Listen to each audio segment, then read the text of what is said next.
Good afternoon, everyone, and thank you very much for joining the webinar. Uh, as you must have seen on the flyers, that this is a webinar series conducted by PWC's Academy with our pool of faculties around the world to help our business professionals to navigate this uncertain time. It's a challenging time for most of the businesses, not only in Sri Lanka, around the world, and there will be a lot of challenges in future as well. So this session is on strategic thinking in uncertain times. It's not about business strategy per se, but this is more on how as leaders can rethink the way you operate in certain contexts.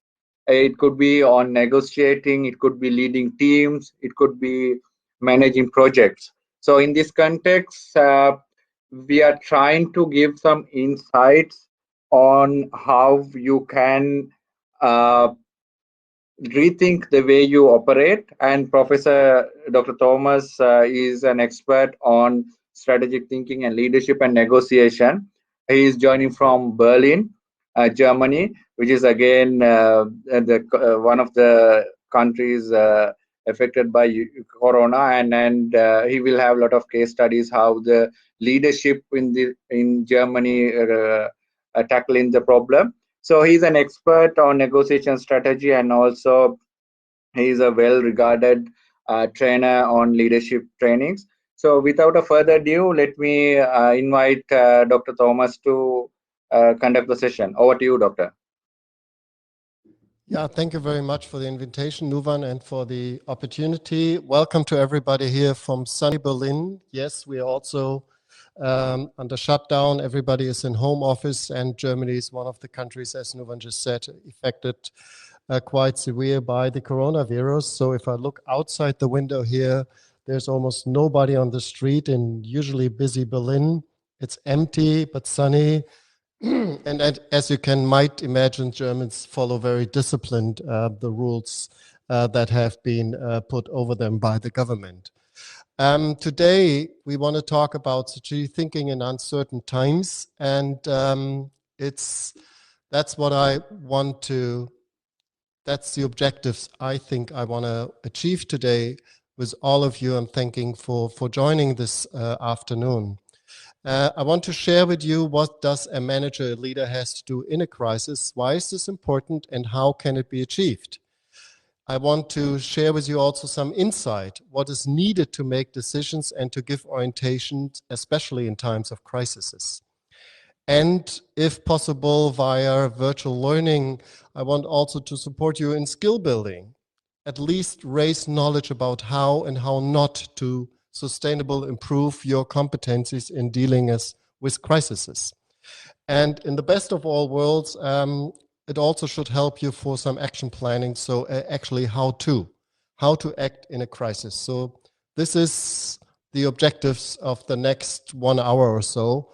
And the structure will be that I will give you this presentation, and then afterwards we will have time to answer a few questions.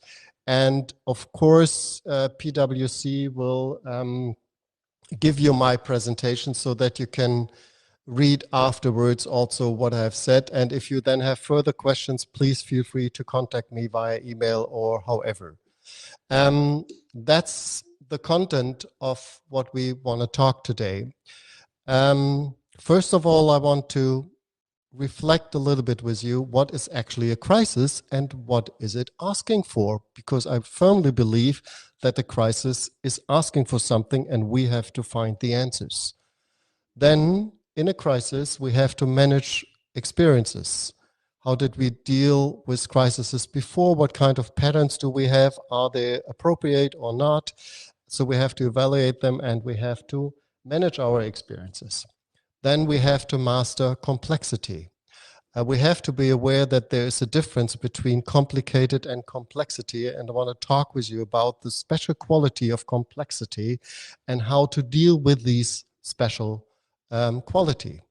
Then we have to regulate emotions. In times of crises, of course, emotions will occur, and a good leader and managers needs to manage also emotions, not only your own emotions, but also the emotions of your teams, your vendors, your suppliers, maybe even of your financial institutes. So it would be good to have some insights in what actually our emotions are, and are we just victims of our emotions, or can we actually do something about them? And I'm firmly convinced we can regulate emotions. Then that's a usual task of a manager and leader to create structures in which people can actually perform.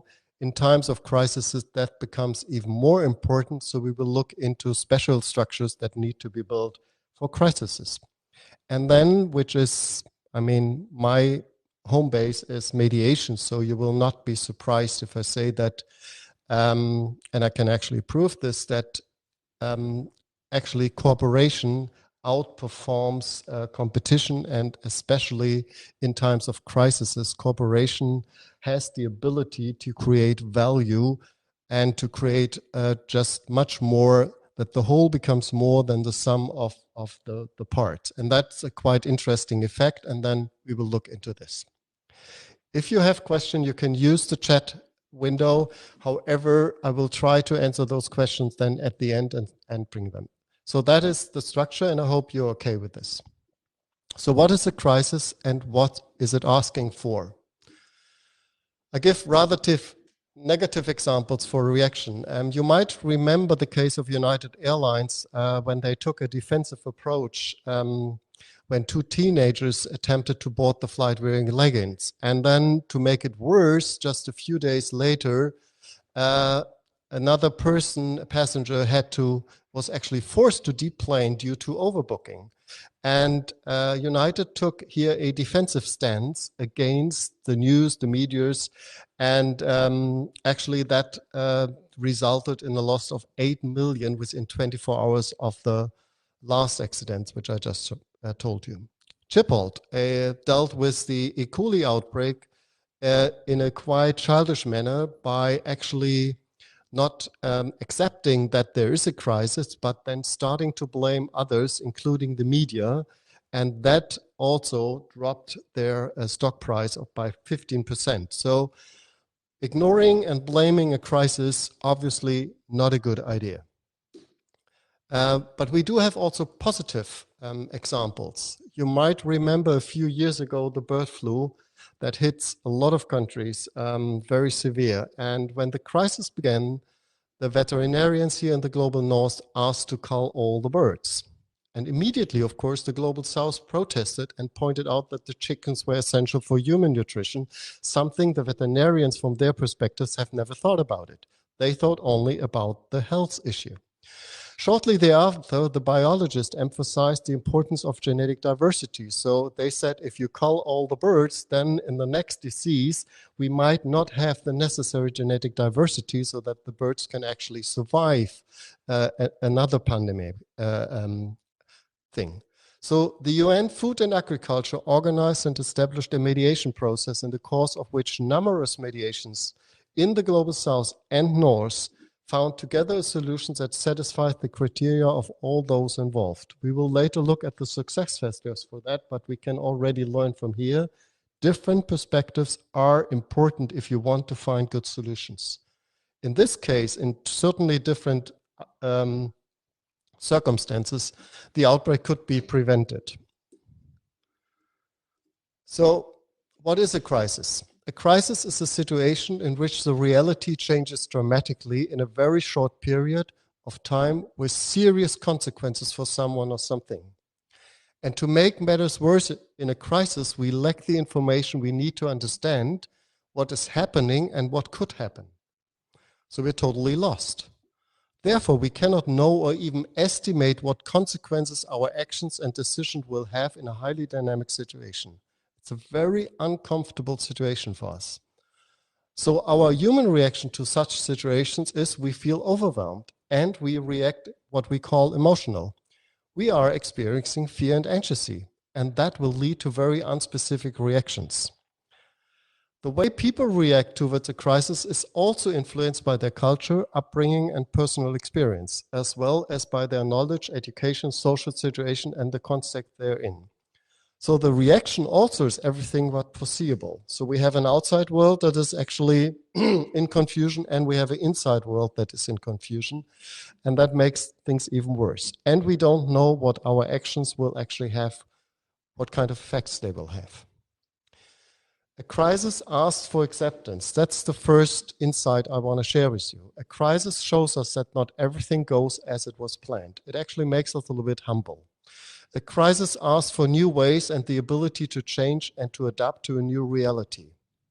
A crisis asks for learning, for being open for something new.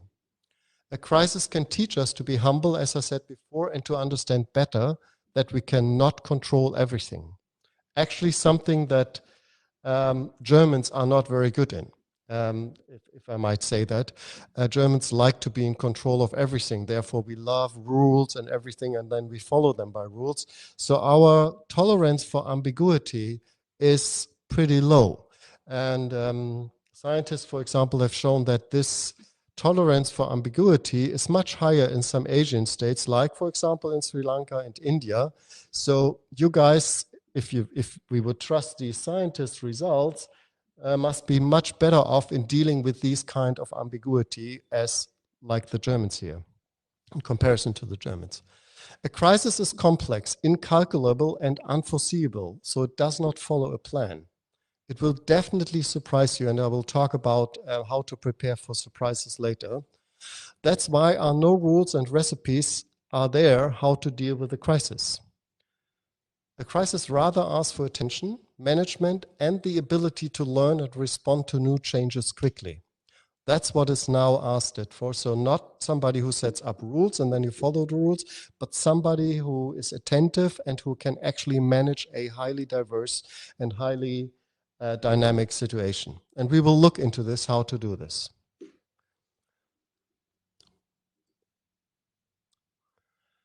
If there's a crisis, we need managers who realize there is one.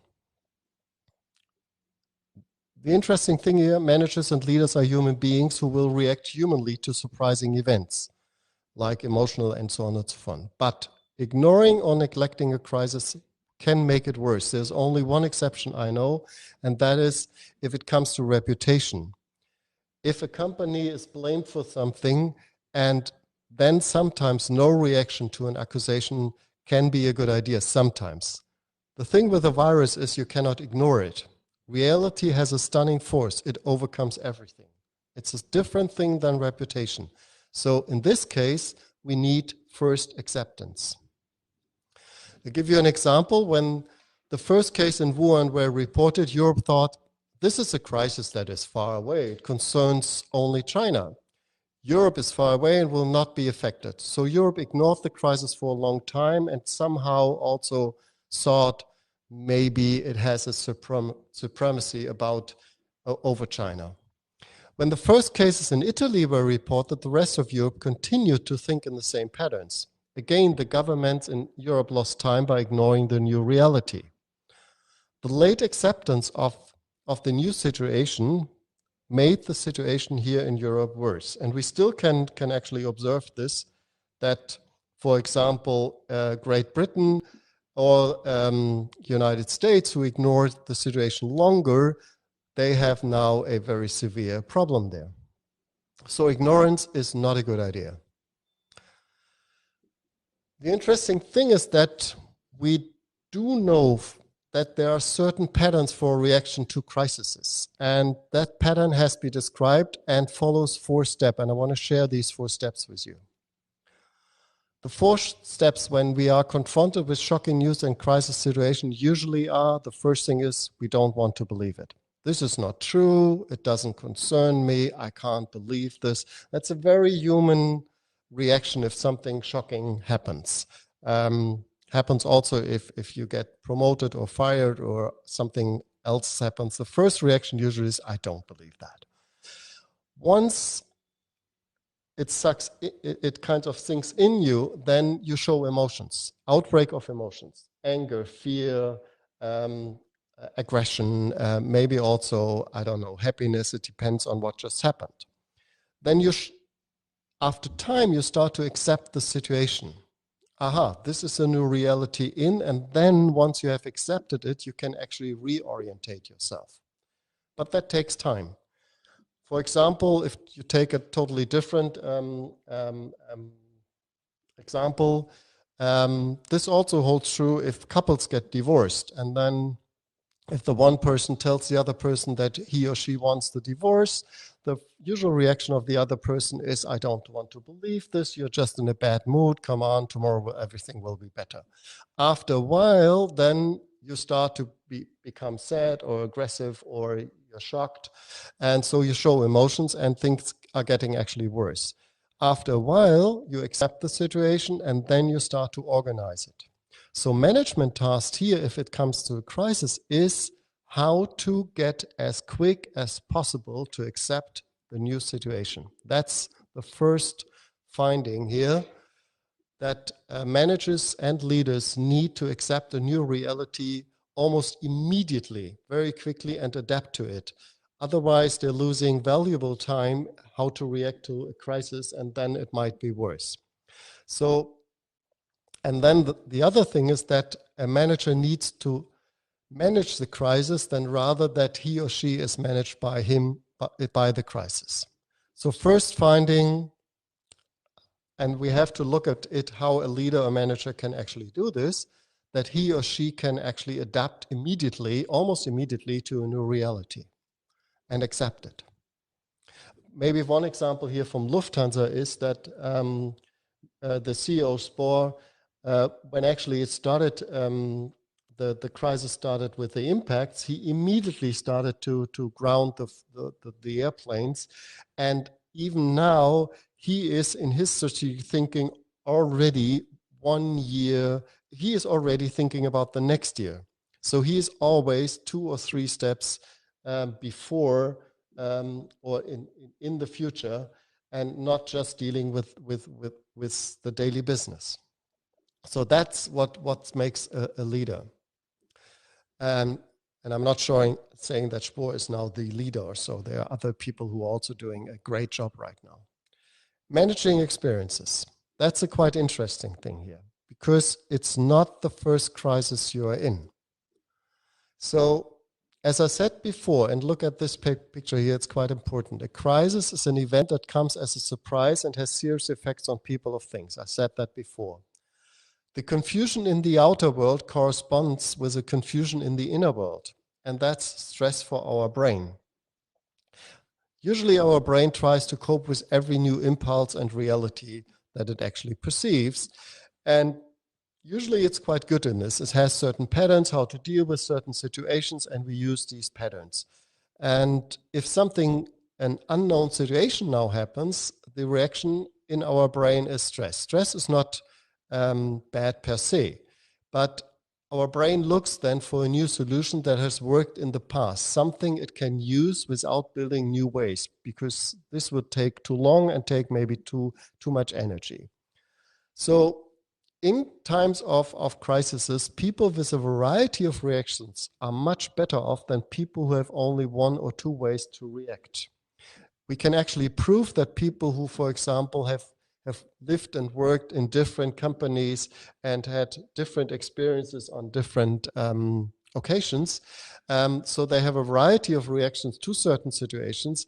They're much better off in uncertain situations and unknown situations than people who have always been on one job, one occasion, and so on and so forth. Here. And at the same time, what we call our sympathicus activated. So our heartbeat goes up, we breathe harder, deeper, we are focused on our orientation, what we believe causes the crisis. And if that everything gets too big, if our brain does not find a way how to cope with the challenge, it will go back to those unspecific reactions that always have worked for survival in our life, and that's flight, freeze, and fight. The problem is it will work maybe for a few minutes, but you can't do this forever. So our inner system tries to adapt to the new situation, and that's what we call learning. I want to go a little bit deeper into this. because how we react is based on two systems we have. It's a system that, or this is a model that was developed by the Nobel Prize winning psychologist Daniel Kahneman. And he divided our decision and perceiving system into two systems, and he called it fast thinking and slow thinking. And I think if a lot of you will be familiar with this model. Fast thinking, he said, is what he called system one. It includes all our affects, as I just said, flight, fleet, and freeze, all our emotions, patterns of perceptions, thinking and behavior, cultural learning, and socialization. I'll give you an example in a minute how that works. The slow thinking is what we actually call, and what we are so proud of, our conscious thinking and reflection. So I give you an example. I, for example, love hiking. If we are not in times of Corona, I go to the Alps and I go with my family for a hike.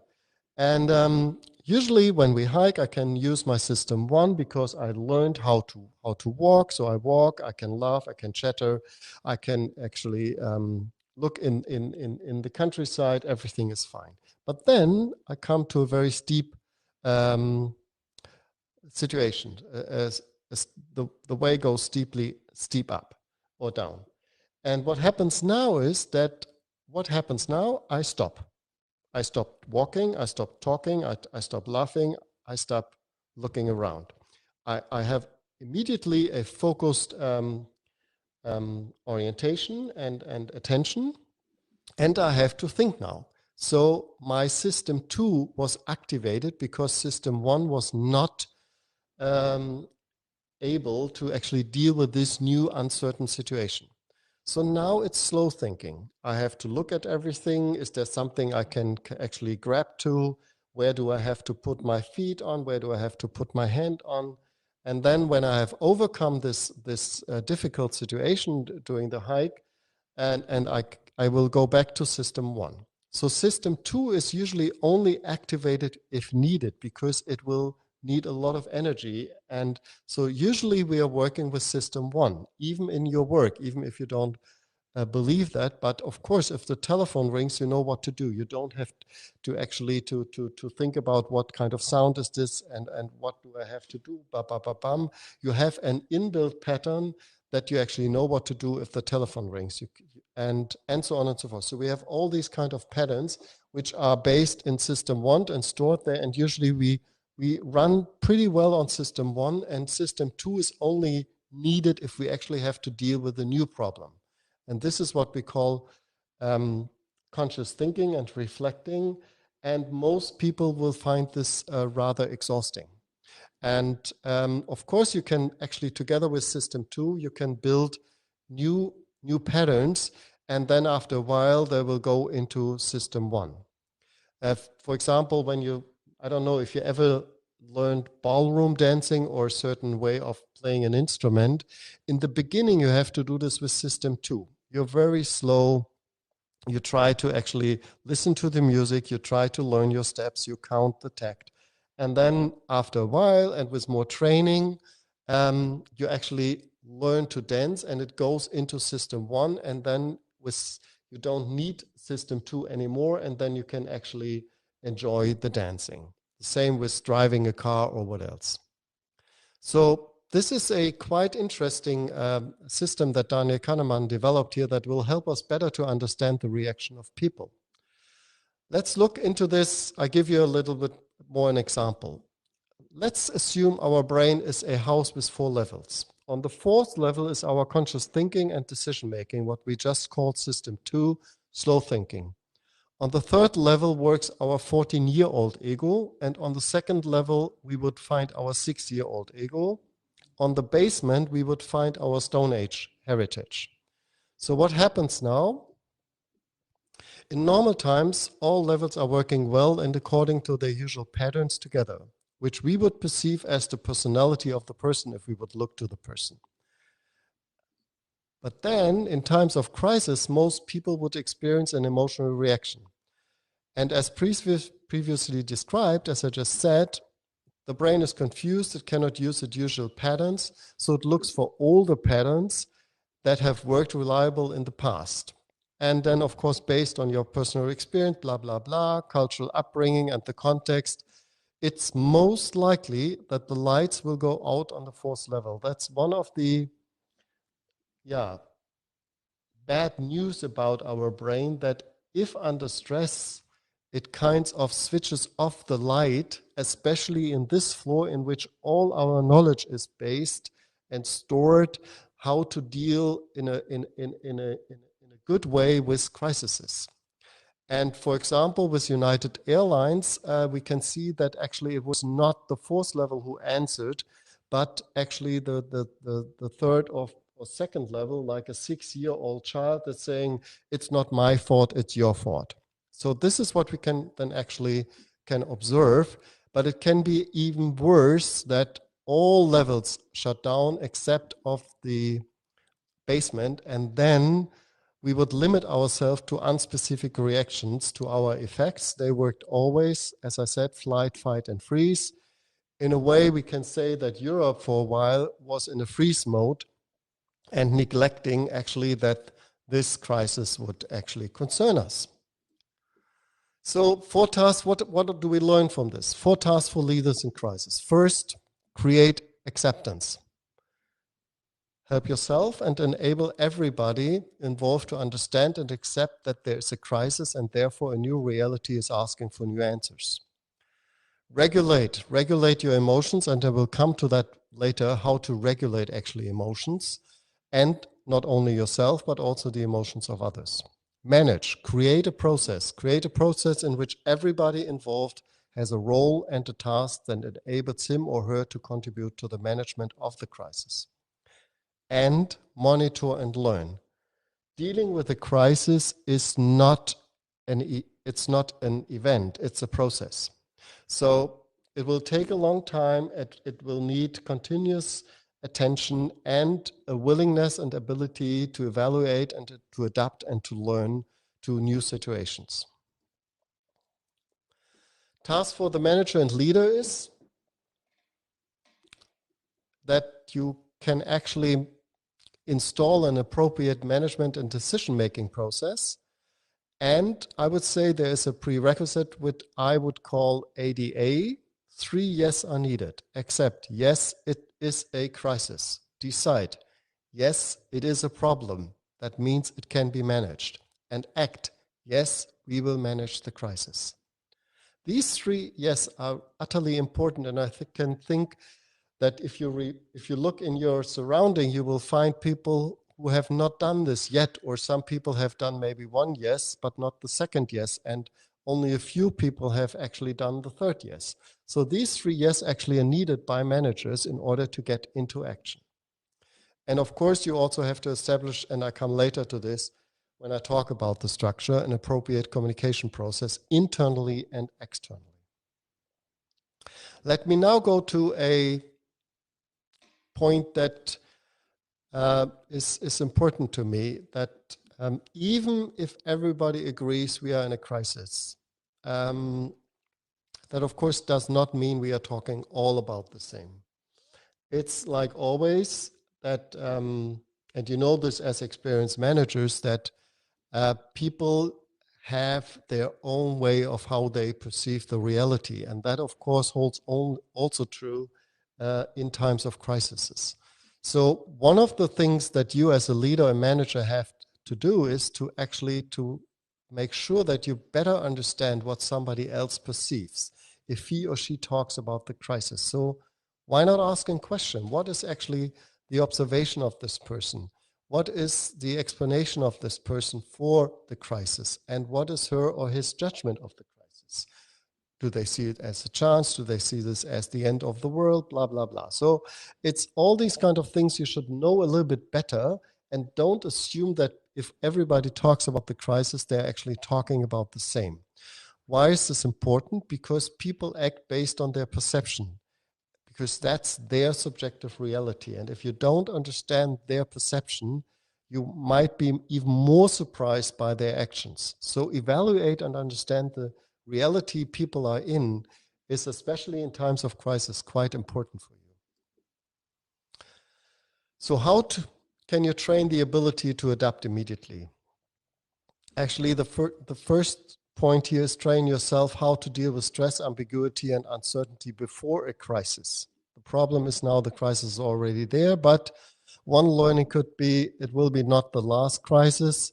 Also, we all hope that we don't will experience again a crisis of this magnitude.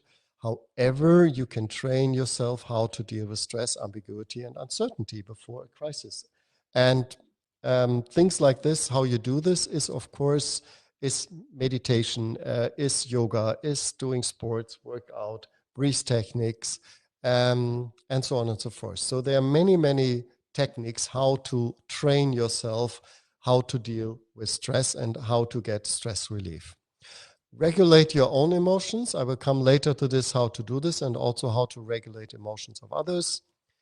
Don't isolate yourself. Talk to people you can trust, exchange ideas. It is really important for us in times of crisis to stay socially close. This is one of the things that makes the COVID pandemic so dangerous right now, is that we need to have this physical distance right now. And I don't think we should call it social distancing, because it is actually physical distancing what we need, but we need actually still social closeness. So there is no contradiction between being physically, keeping the distance physically, but being closely to our dear people by new means of techniques and so on and so forth. So stay in contact with people and exchange experience for yourself that you're not alone. Tell other people that they are not alone. That is important for us because we are humans. We are social animals. We cannot exist alone. Create criteria for decision and think in different scenarios. In a crisis, the future is not predictable. Prepare for surprises.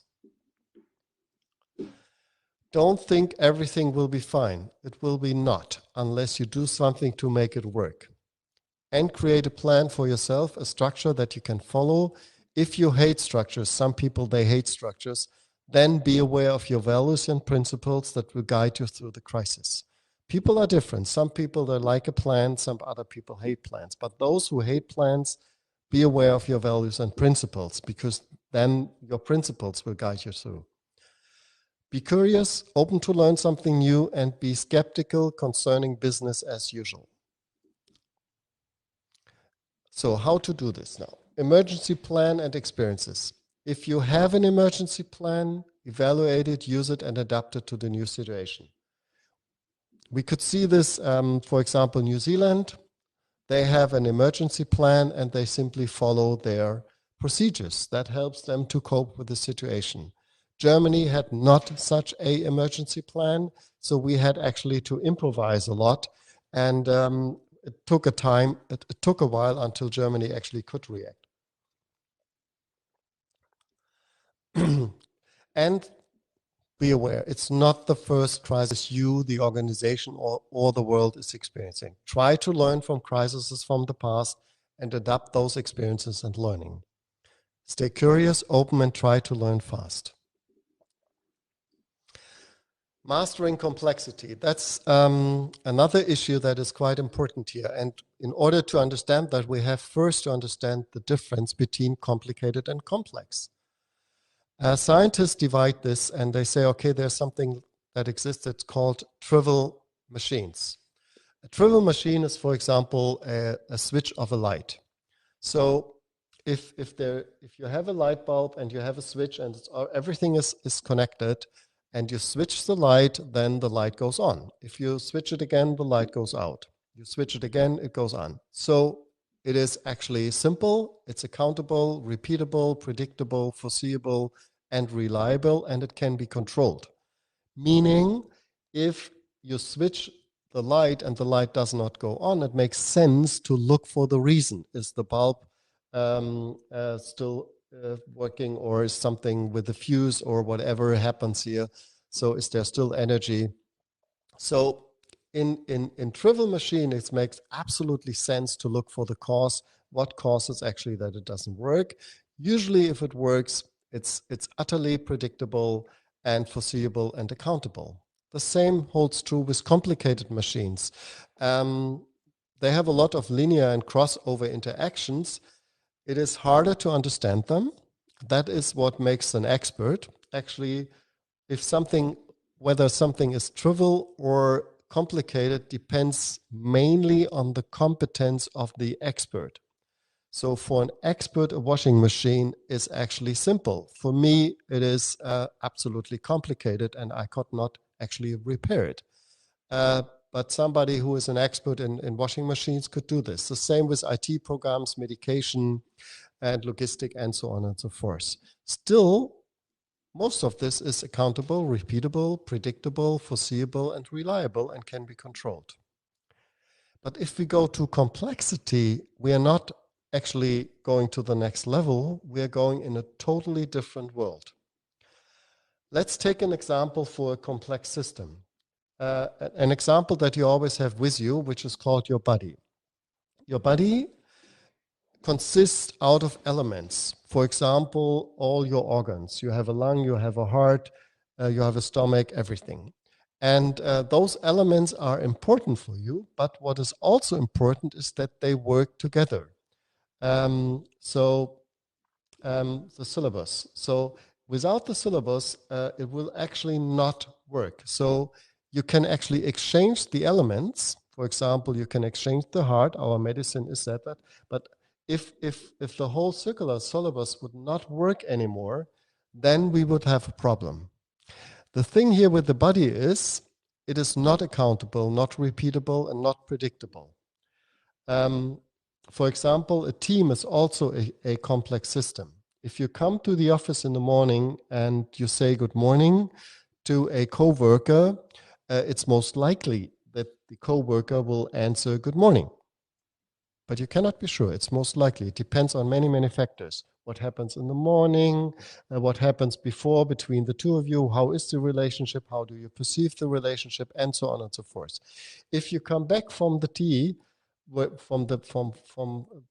your tea, and you see him or her the second time and you say good morning again, now I think it's most likely that the person will be a little bit puzzled and look at you and maybe says, but I told you, or we said already good morning. If you then pass by a third time and you say good morning, maybe the person now will freak out and shut down the door or whatever. So the thing is, we don't know what will happen. We have certain probabilities, but we cannot be sure anymore. So a system has the quality that it will surprise you, and it cannot be controlled, but it can be influenced.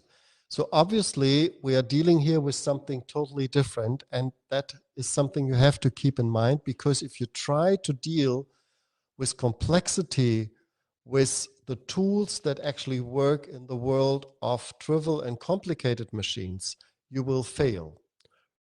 Rules will not actually help you in complex systems because they're not foreseeable.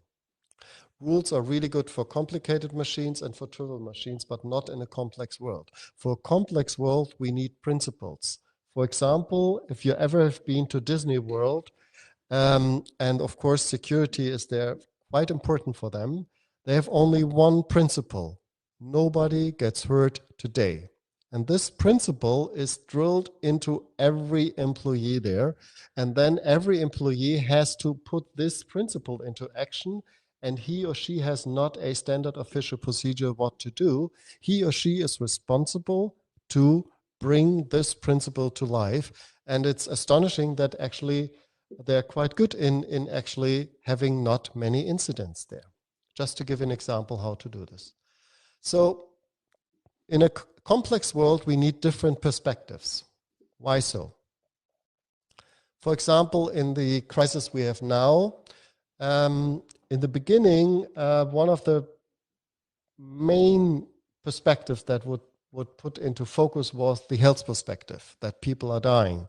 And of course, the situation in our healthcare system. But the longer the crisis is, the more perspectives trying to enter the stage. For example, the fiscal and economic perspective, and not only the health and well-being perspective, which still is very important, but also the social perspective, impact on the employees. Or if you lock people into their houses and family together, impact on violence in families. And of course, the vendor and suppliers perspectives and the legal perspectives are also important. short-term and long-term perspectives are important. As I said, private and family perspectives. In China now, when the lockdown was relieved a little bit, the offices of the divorce attorneys have been full. Thousands and thousands of couples want to divorce them now after they have been locked in. So we need a lot of perspectives to take into consideration when we're dealing with a crisis and not just focusing on one. However, our tendency in our brain is it actually looks for this one cause and wants to limit itself because it's kind of lazy. And it's actually exhausting to think from different perspectives, but it's needed. And therefore, teams are usually better off to look from different perspectives. Yeah, I give you an example from the Corona crisis here in Europe. I don't know how you did this in Sri Lanka, but here they closed the kindergarten and schools, and then it became obvious that the children of medical staff, police officers, supermarket workers, and others whose work is central to the time of the crisis would then also have to stay at home to look after their children, so they would not be in hospitals and police stations or in the supermarket. So then they organized emergency task force so that they take care for those children of people who are from these professional groups. But then they got the warning from the virologist that bringing together new groups of children will lead to new infection change. So the thing is, if you change one thing, it has intended and unintended effects on others. It's a basic law of sociology that you cannot change only one thing. A change of one thing has intended and unintended consequences, and different perspectives will help you to get a better estimate of what could be the consequences of your actions and decisions. And therefore, and that is of course a challenge, even in times of high dynamics, leaders need to organize a process of decision making that includes many perspectives. Otherwise, risks are high that they will produce unintended or overseen consequences that will worsen the crisis. So coming to the next thing, what is that flexibility is key in times of complexity and crisis. We have developed here at Berlin, at our institute, this map here for how to deal with complexity. And I will walk you through this. We would say you have like these four fields you could go to. You could zoom out. You can actually sit in a helicopter and see the crisis from above. You can almost see everything, but you don't see the details anymore. Or you can zoom in. So you see all the details, but you don't oversee the whole process and the whole system. You can actually be more on the calmness side and pretty cool and carefree, or you can go into tension and be more skeptical. The thing here is that usually in times of no crisis, everybody of us would have something like a home base here where he or she is. I give you some examples. So, for example, here now in the crisis, some people here in Germany, they trust in the whole, the upper right part here. And they would say, we have a very strong healthcare system, we have a very strong economy, so nothing can happen, we will get over this. So they're more on the relaxed side, and they trust that the whole system will actually deal with this. Some people, they put the attention on a single factor. For example, they're saying if everybody washes their hand all the time, everything will be fine, and then we don't have infection chains. Or if we do this, what they call distancing, that also will help us to flatten the curve, if we just put our attention to this one single factor. Some people, they trust in single factors. They trust in single factors. For example, some people here in Germany say, okay, we have Angela Merkel and she is a good manager of a crisis. She will guide us through this crisis. And some people, they try actually to have the attention of the whole, but the interesting thing is, if you want to have the attention on the whole system here, you need to be rather flexible. So if you want to do this here, you of course need to look at all the factors and not only one factor, not only on health issues, but also on economy, on psychology, and everything I said before. And so you need to go sometimes down to single factors and take care for the details. And then you go back to look at the whole, and then you go back to the next single factors.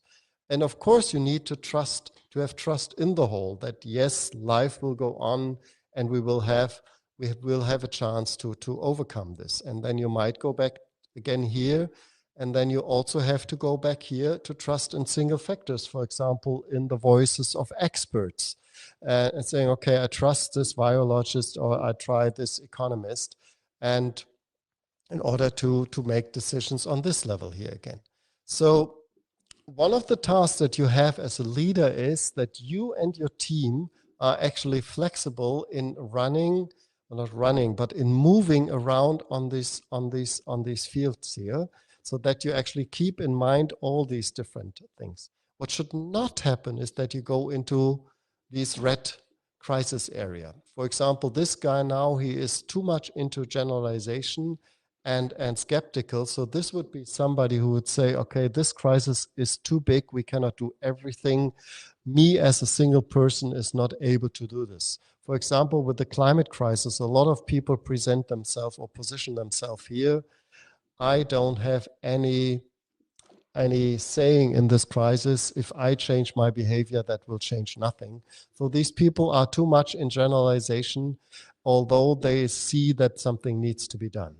So this is for us a quite important model here, how to deal with crises. And I can only urge you to look at this afterwards a little bit more in detail.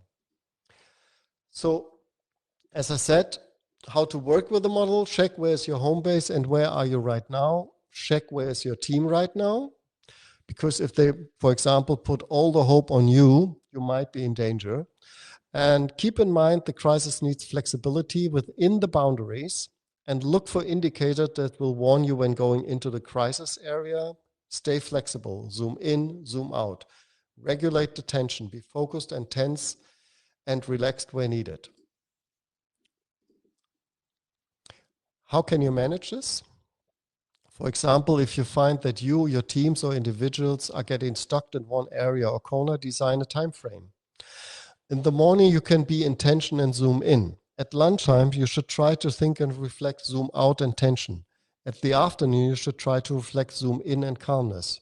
You can also assign specific roles to certain people so that you will have all those perspectives when needed. Whatever you do, design a process that will help you and your team to remain flexible. It's utterly important.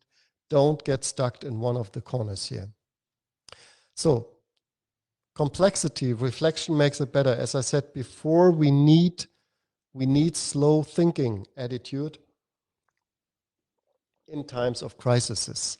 For example, the CEO of Bertelsmann, multimedia company here in Germany, in times of crises, he always invited his leadership circle into his office, and he asked that everybody shuts down his mobile phones, and no information comes into the room until they have actually had the time to discuss and reflect.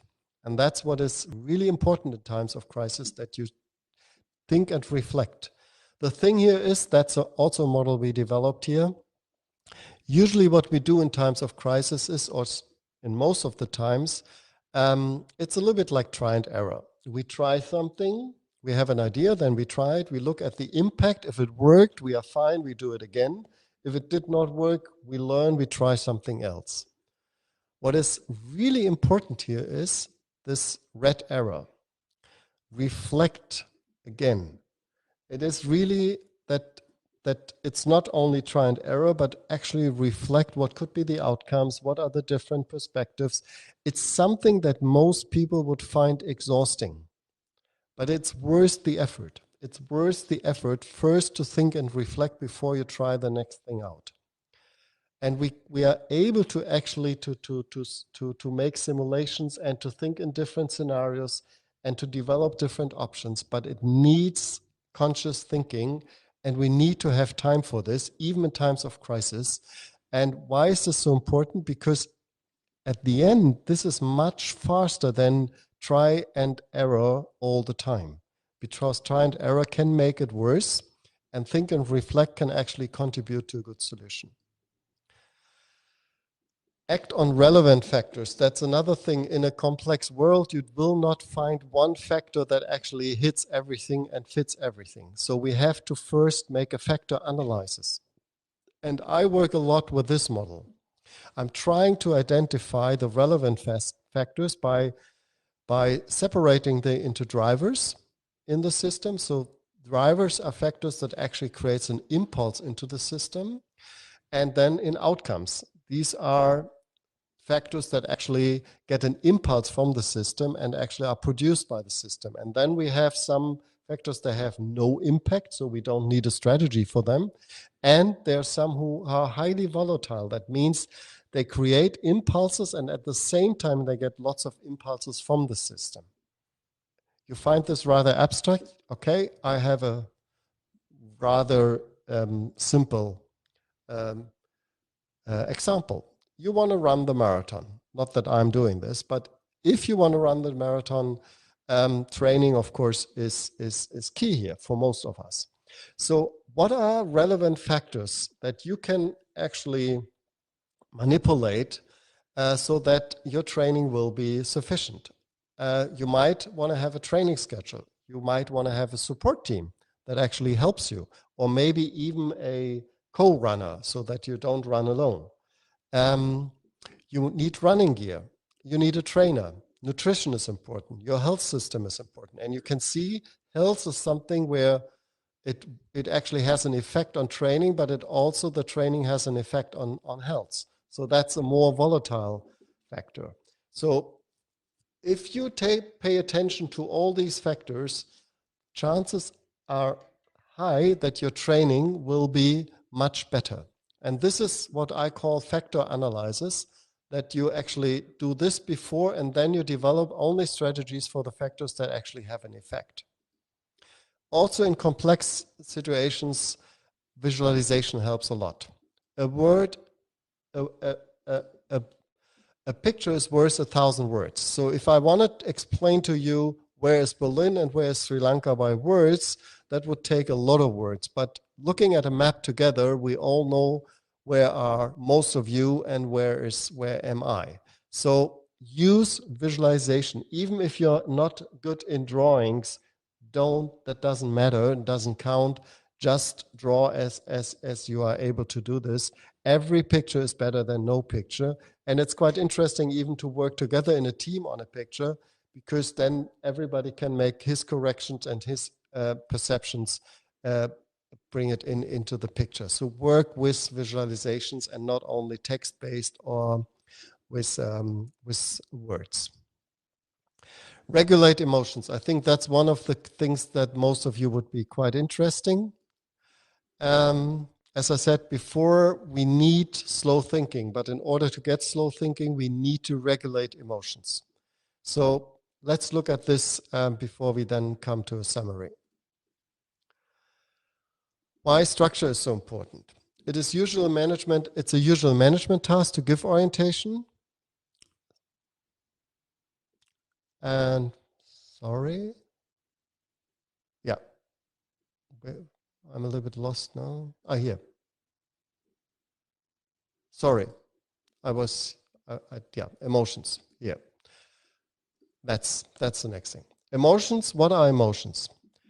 Emotions are physical reactions that seem to come over us. Most of the time we are surprised by them ourselves, even though we created them ourselves. Because if you think of them, what are emotions? They're body reactions. So you're creating them yourself, but you're surprised by them. You start laughing, you start crying, you're anxious, you're fearful, you're sorrow, and it comes always like a surprise. They kind of overwhelm you. So most people think since we are not consciously producing emotions, we cannot influence them. But that's not completely true. Yes, we can not suppress emotions. at least not for a long time, but we can regulate them, and we are doing it all the time. And in Asian health system or meditation and so on and so forth, as you might be aware, regulating the body reactions, it's much more common than in the Western philosophy and Western medication. So let's look at least 6 ways of how to regulate emotions. You can use body feedback by learning how to regulate your breathing and, of course, doing sport and doing workout to relieve your stress. Any body movement will do. Because stress is, of course, also an hormonic reaction in the body. So if you actually act out, it will actually help you to relieve your stress. If you experience fear and you are able to breathe 5 times deep and calm, your body will relax. That's a quite interesting effect because our simpatico who is actually causing our fear, because he kind of regulates our heartbeat and breathing. At the same time, it's kind of checking all the time how we are breathing. So if we force ourselves to breathe slowly, our sympathicus get the reaction, aha, we are breathing normal, so obviously there's nothing to be anxious, and then it calms down. But of course, these kind of techniques, they need to be trained before a crisis, but they're very effective. You can try to convince people. Make them clear that they're able to deal with it. Speak to them in a calming mind. The thing is, the effectiveness is actually based on how much the person trusts him or herself.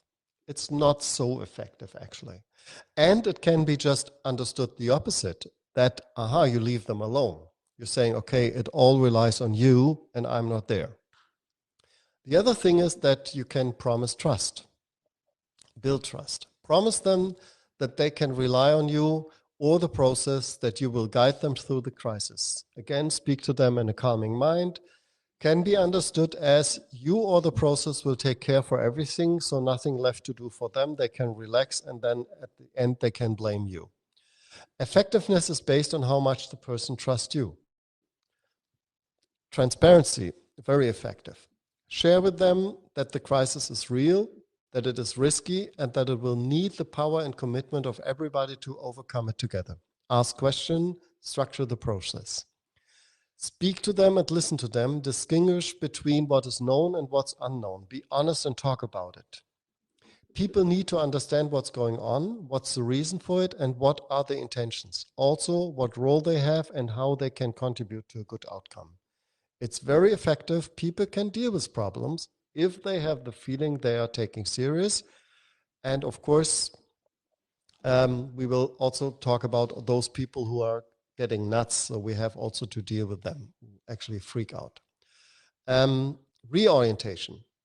And that's good for people who freak out. Design concrete tasks for your team members. This will help them to refocus and get out of their fixation on the crisis. People need an impulse if they are in the freeze or whatever mode.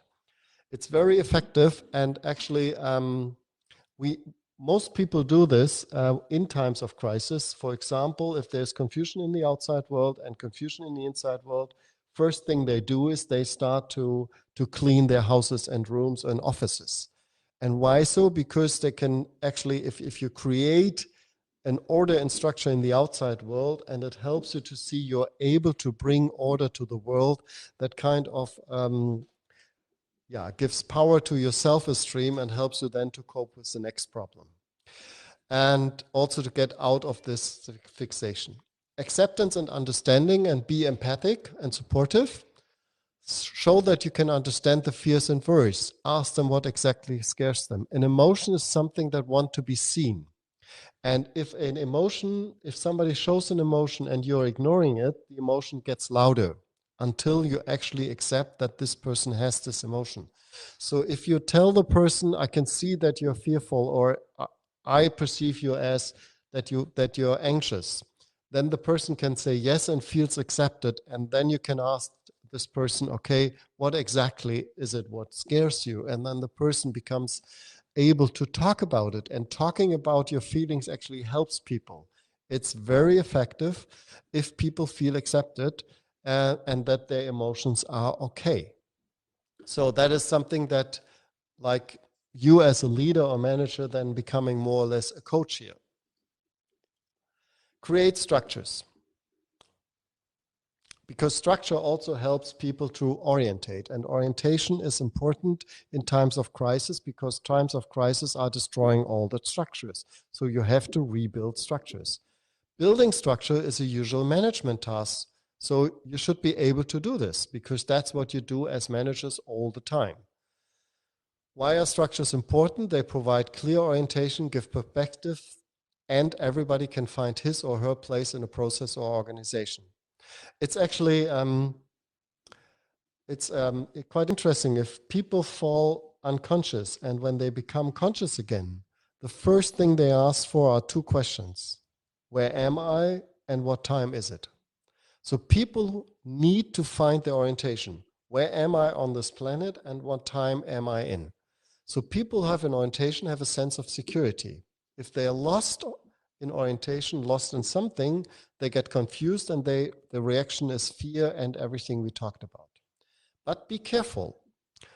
Structures should not be too strict and provide the necessary flexibility, because in a crisis, as I said before, you will have lots of surprises. So if you have too strict rules that are not flexible and agile enough, you cannot actually react and adapt to the things that will happen. So this general management task to provide a structure and to give orientation becomes key. If you miss this, your people will get more anxious and will not be able to contribute to a good solution. So a good leader provides a stable structure, especially in times of uncertainty.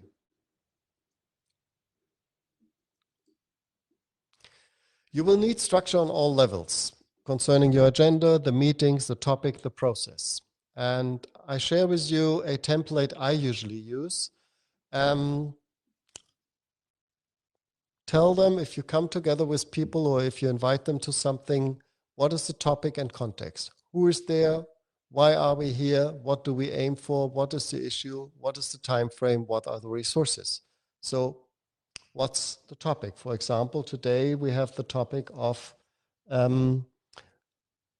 strategic thinking in uncertain times. Suggest how to proceed. We have a presentation, and afterwards we have a Q&A. Get confirmation. That was difficult today because it's a one-way communication, but at least I try to clarify what I want to do. Usually in a meeting which is dual way, then you can, if people then have actually concerns, you can actually integrate the concerns into your structure and then motivate them. And what motivates people? If they understand the purpose of what they are doing. Then structure the meeting. As I said before, why are we together? And so I think I said that before. That's more important here. Create and assign specific roles. Build a crisis team. Select the best person for different roles. A crisis manager, crisis communicator, experts for all different areas that are relevant. And be also here flexible. Sometimes you will find out that for new cases, you need new experts, so invite them. Create a clear communication structure and process within the crisis team and how the crisis team communicates to others. Observe and evaluate the process continuously and adapt when needed. Consider, also important, even if you are the leader, that does not mean that automatically you must be the best crisis manager. If you have somebody in your team which you think is much better in managing the crisis, you might want to assign the role to him or her, and then you kind of oversee the whole process and be of support. I find in crisis management, you can learn from agile management. In a way, the crisis manager is something like the scrum manager, the scrum master here. What I like about the agile management is that it has this sprint backlog and it has these sprints so that you, in a very short period of time, you do something, then you evaluate, you kind of adapt your process, and then you run for the next sprint. And that's pretty much what people actually have to do in a crisis. So make yourself more acquaintance with agile management if you've not done this before.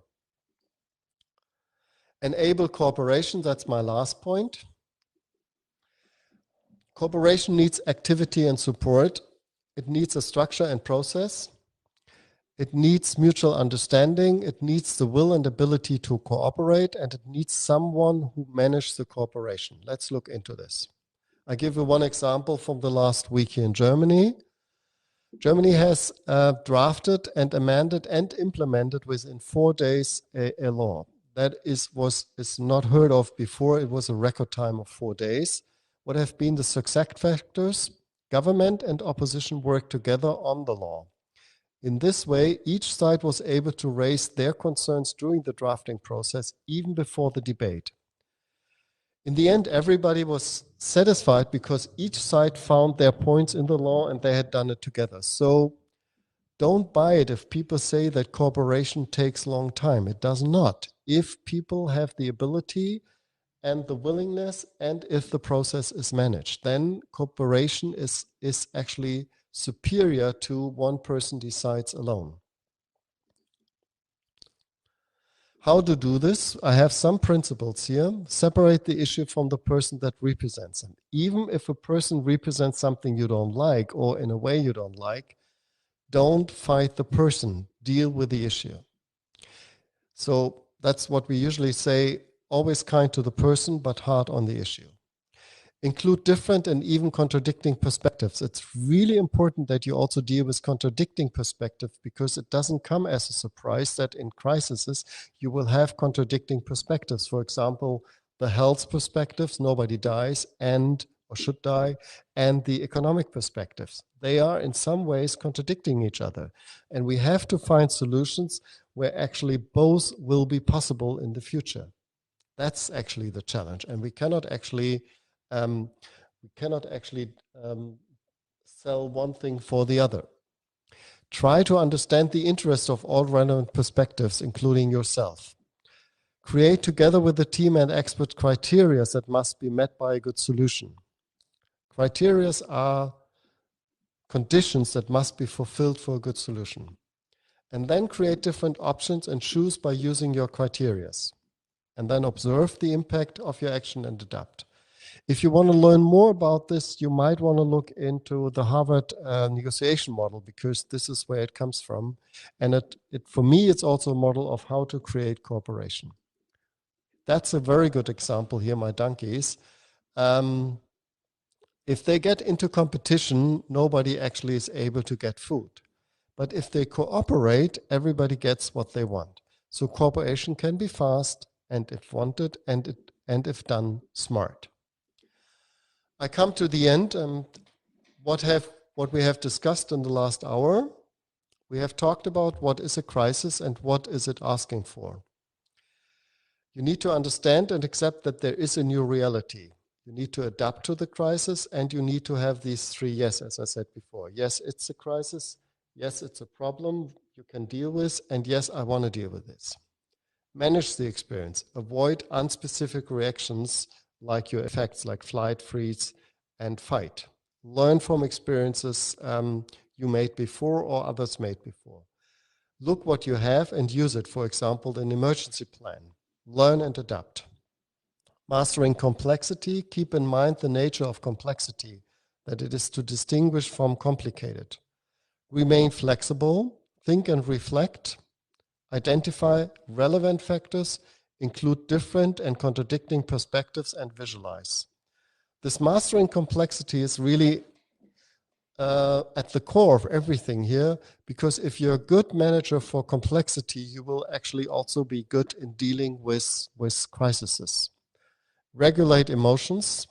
Again, that's maybe a new, but usually you're not taking care of as a manager, but in times of crisis, it becomes very important. First, understand the nature of emotions. It's a body reaction that something comes as a surprise for you. However, we have a methodological approach to regulate emotions, something you can train, and that is quite effective. And I showed you at least 6 ways that might work. Create structures. Structures gives orientation. That actually regulates emotion, and it's also good of mastering complexity. Assign roles and competencies have meetings, and also agree on how you communicate to the internally and externally. And my suggestion would be as transparent as possible, because transparency in a crisis helps, because people feel accepted and taken serious. And enable cooperation in a crisis. We can only survive together. So, but cooperation is nothing that comes natural to us. It needs active support. So follow the principles that I've shown you that make corporations more likely. So that is what I wanted to share with you. I know it was a lot, but I'm now happy to answer a few of your questions if you have some. Thank you very much.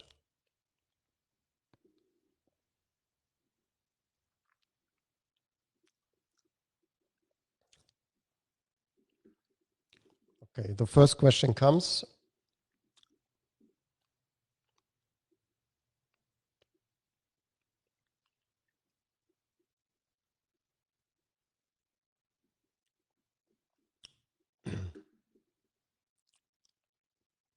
I can't see anything.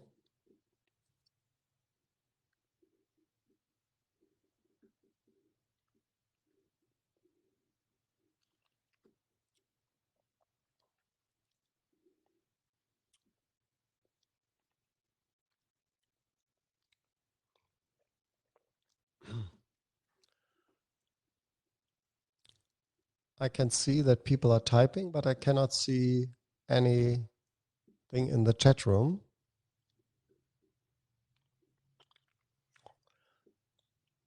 So maybe it was too much. I don't find any questions yet.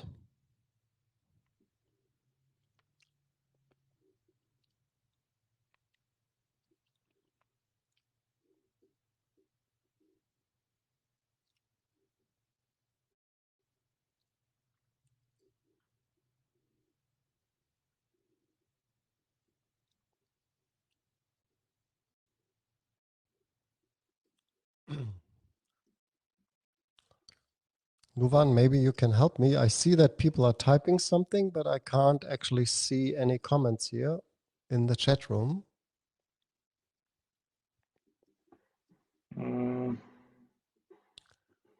Maybe they're typing something else.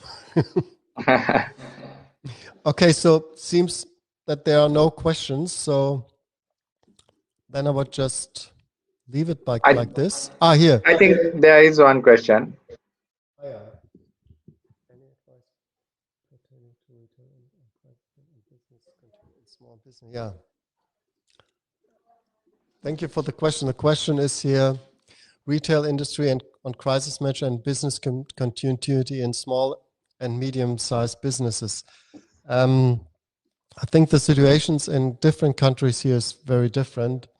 In Germany, the government has implemented an emergency plan, so small and medium-sized enterprises, they got financial support at least for 2 to 3 months, so that they can survive or hopefully can survive the crisis if the lockdown is 4 to 6 weeks.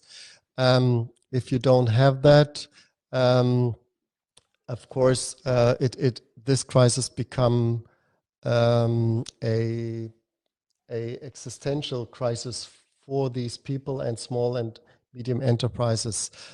What happens in other countries is that actually neighboring help and support is there, but it's one of the fears I also have, that the economy comes out of this crisis and we are losing actually what we call the middle class, which is so utterly important for our economy.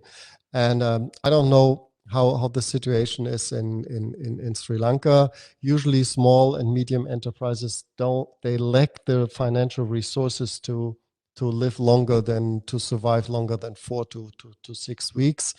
One of the things we are discussing here is also here in Germany is that the rent for their offices or the rent for their fabrics, actually, that the rent is suspended for a while, but that only allocates the problem to a different level. Um, it's a major role will be here whether or not banks are able to give credits. But again, I think that most small and medium enterprises, if they get a credit, that also will hit them very hard, because how should they actually pay back a credit? So this is something I think we have, and we have to. The state is here something we have to ask for, to take into, yeah, that he has to take over responsibility. But what do you do in countries where you do have a weak state?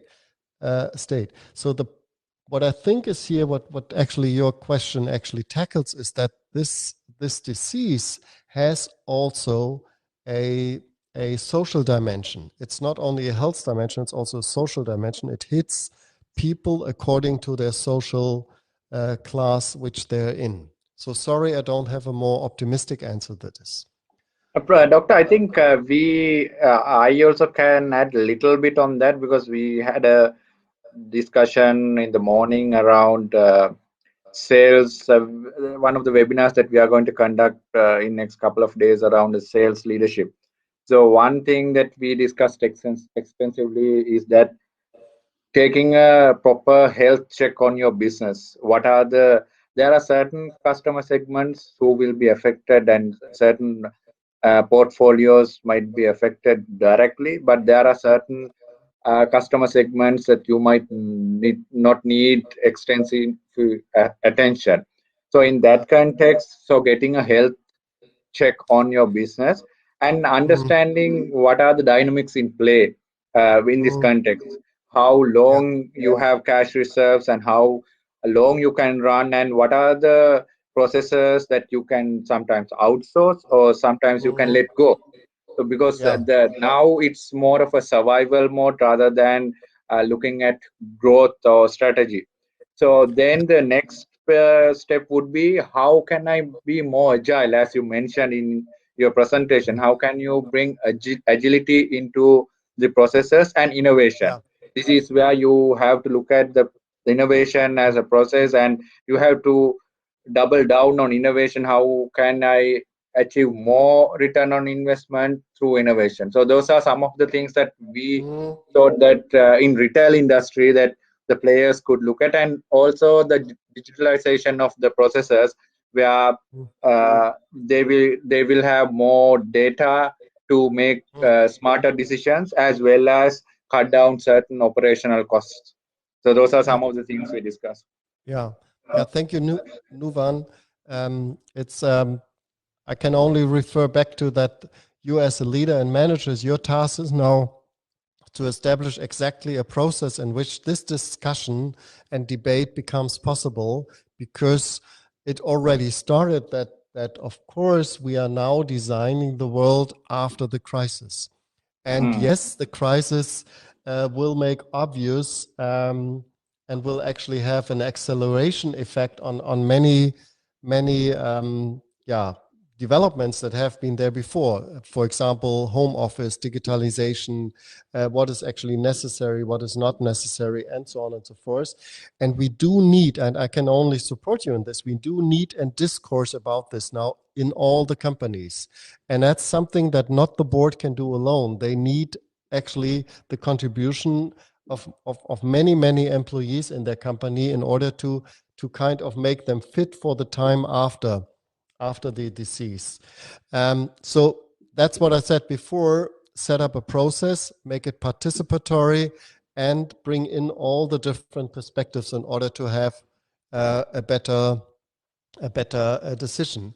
I have the other question here, that the IT industry is, of course, right now in a quite privileged situation. You all work from home. You do have your jobs. You do have your income. But yes, of course, if we get into recession, then of course it is foreseeable that the problem will hit the IT industry only a little bit later. And then the question is here: how can you continue to motivate your employees? The thing is, I would always assume they are motivated. So how can we actually avoid to demotivate them? And that's exactly coming back to my presentation. Be open for their fears and anxiety. Talk with them about this. Develop a plan together with them. For example, what new business models you can develop, um, and what, as Nuvan just said, what is necessary and what is not necessary. Can we have cut downs in certain things? Like Lufthansa is saying already and telling its employees already that Lufthansa will not be the same after the crisis. It will be much smaller than in the beginning of the crisis, because international travel and so on and so forth will take a long time until it will be on the level it used to be in February or beginning of March. So again, be transparent to your people, be honest, don't tell them things and promise things you can later not put into place. That's the only thing I could say. That the thing is, again, people can deal with reality, but they cannot deal if they are lied to, or if people try to convince them everything will be good and then it will not be good. But I think we have to take into consideration it's a crisis, and it is severe and it will be severe, but people are able to deal with severe consequences as long as they have as they taken serious, and also with their concerns. And that's something you as a manager need to also understand. It's not about kind of putting them into a little box, and then you have to fight against the outside world. Bring the outside world in, talk with them, manage the process, and let them also be part of the decision making. Sorry, Disvan, that's all I can say. I hope it helps a little bit to answer the question. Are there other questions? Yeah, the fear job security. What do you mean by fear job security? Does it mean that people are fearful to go to their jobs, or does it mean they fear that they will lose their job in a not so distant future? Is that what you mean? Losing their job. Yeah, that's what I just said. It's impossibility. It's impossibility. And one of the things is that you tell the people, yes, it's impossibility. That's one of the things that could happen. And let's don't call a spade a spade. It's one of the possibilities, and we have to design a process, how maybe the company can survive, so that later then we can hire other people. But yes, please, it's one of the options, it's one of the scenarios, and we try everything we can to avoid this. But yes, it's one of the scenarios that people will lose jobs in this crisis. Some people lose their lives, some other people will lose their jobs. It's one of the options. We cannot talk around this. I don't Again, think it Professor, really I think helps you, Sushanya.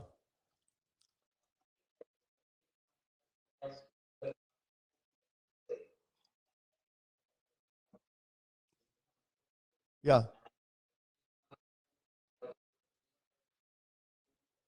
yeah, yeah, absolutely.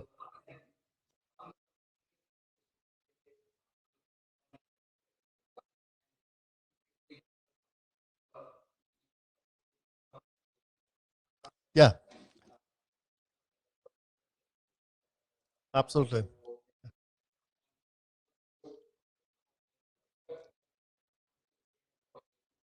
No, yeah, yeah,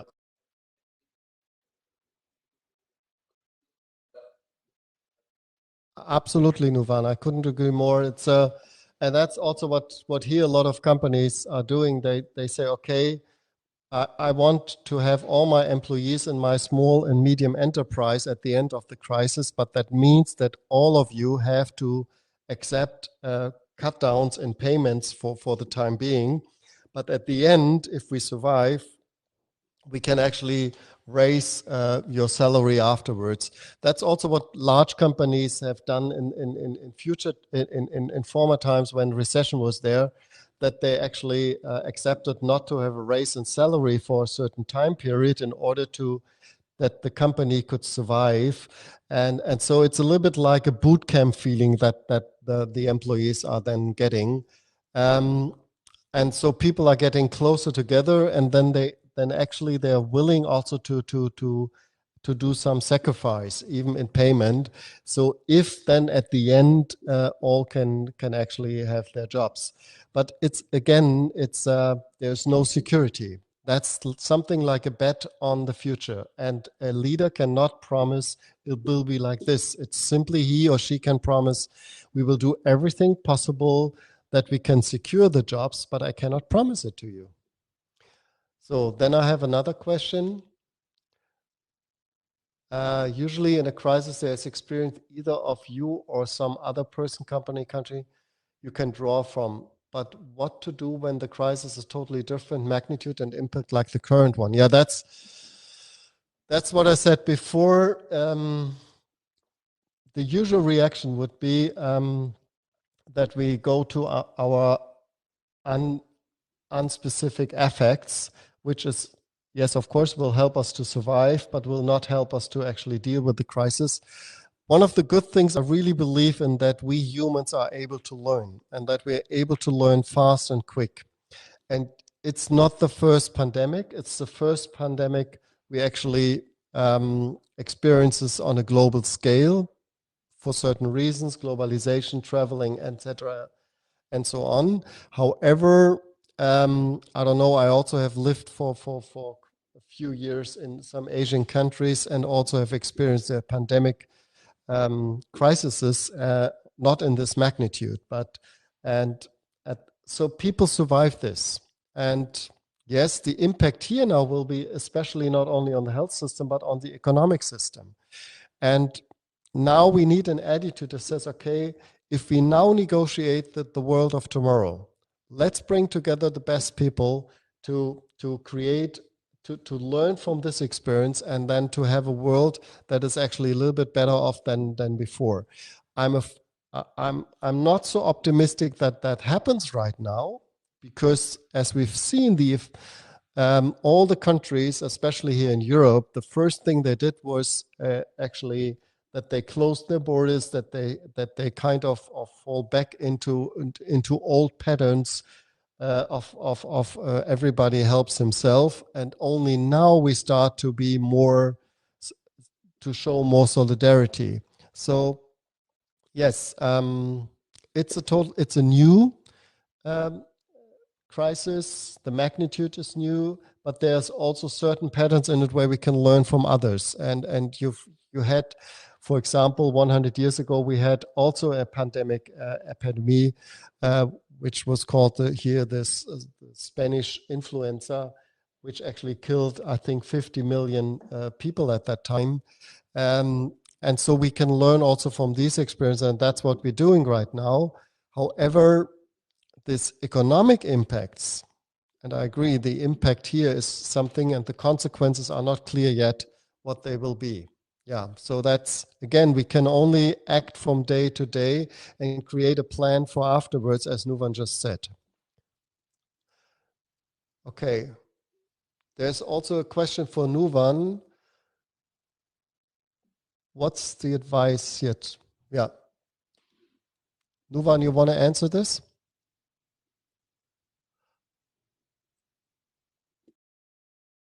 Oh, Nuvan is lost somehow.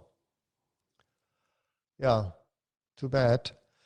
So I think it's there's no more question, then I would. Nuvan is back again. Yeah, thanks, Professor. I think we are compiling the